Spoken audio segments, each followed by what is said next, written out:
మాజీ క్రికెటర్ అజారుద్దీన్ ఇవాళ తెలంగాణ మంత్రిగా ప్రమాణ స్వీకారం చేయనున్నారు. ప్రభుత్వం ప్రమాణ స్వీకారం కోసం రాజ్భవన్ లో అన్ని ఏర్పాట్లను పూర్తి చేసింది. ప్రమాణ స్వీకారోత్సవం జరిగే రాజ్భవన్ దర్బార్ హాల్ ను అధికారులు పరిశీలించారు. మంత్రి ప్రమాణ స్వీకారానికి సీటింగ్ తదితర ఏర్పాట్లను అధికారులు పరిశీలించారు. మధ్యాహ్నం 12:15 జరిగే ప్రమాణ స్వీకార మహోత్సవానికి సీఎం రేవంత్ రెడ్డి మంత్రులతో పాటు ఇతర పార్టీల నేతలు కూడా హాజరు కానున్నారు.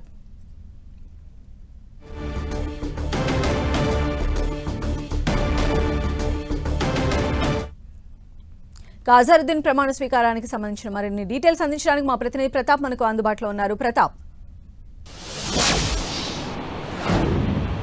ఎస్ సంధ్య, ఈరోజు తెలంగాణ వర్కింగ్ ప్రెసిడెంట్గా ఉన్న అజారుద్దీన్ ఈరోజు మంత్రివర్గంలోకి వెళ్ళిపోతున్నారు. ఈరోజు రాష్ట్ర మంత్రిగా ప్రమాణ స్వీకారం చేయబోతున్నారు. మధ్యాహ్నం 12:15 ముహూర్తం కూడా ఫిక్స్ చేయడం జరిగింది. అయితే దీనికి సంబంధించి క్యాబినెట్లో చూసినట్లయితే తెలంగాణ క్యాబినెట్లో మొత్తం 3 బెర్తులు ఖాళీగా ఉన్నప్పటికీ కేవలం 1 బెర్తు మాత్రమే ఈరోజు ఫుల్ఫిల్ చేయాలని చెప్పేసి నిర్ణయించారు. దీనికి సంబంధించి అజారుద్దీన్ అంటే మైనార్టీలకు సంబంధించి ఇప్పటివరకు తెలంగాణ క్యాబినెట్లో అవకాశం కల్పించలేదనే ఒక ఆలోచనతో మైనార్టీలకు అవకాశం ఇవ్వాలనే నిర్ణయంతో ఈరోజు అజారుద్దీన్కి అయితే క్యాబినెట్ లోకి స్థానం కల్పిస్తున్నారు. ఈ రోజు 12:15 సంబంధించిన ముహూర్తంలో ఈ రోజు ఆయన కేబినెట్ మంత్రిగా ప్రమాణ స్వీకారం చేయబోతున్నారు. దీనికి సంబంధించి కూడా గవర్నర్ ఆయన ప్రమాణ స్వీకారం చేయబోతున్నారు. రాజ్భవన్ లో దీనికి సంబంధించి కూడా ఏర్పాట్లన్నీ కూడా పూర్తి చేయడం జరిగింది. దీనికి సంబంధించి దర్బార్ హాల్లో దీనికి సంబంధించి ఏర్పాట్లన్నీ కూడా పూర్తి చేయడం జరిగింది. అయితే మొత్తం మీద దీనికి సంబంధించి జూబ్లీహిల్స్ ఉప ఎన్నిక నేపథ్యంలో మైనార్టీలకు సంబంధించి ఎక్కువ ఓట్లు ఉన్న నేపథ్యంలోనే అజారుద్దీన్కు క్యాబినెట్లో స్థానం కల్పిస్తున్నారని చెప్పేసి విమర్శలు వెళ్ళిపోతున్నాయి. అయితే దీనికి సంబంధించి కాంగ్రెస్ పార్టీ మాత్రం మొదటి నుంచి కూడా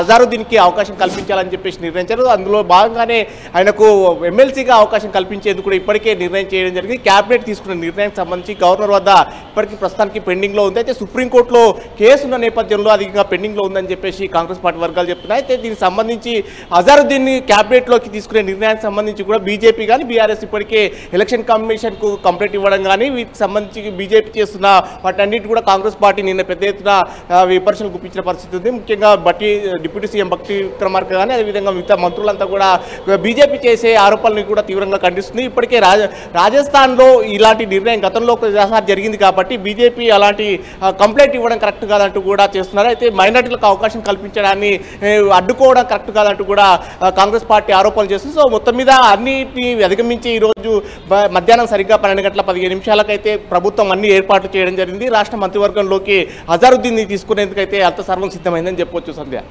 రైట్ ప్రతాప్.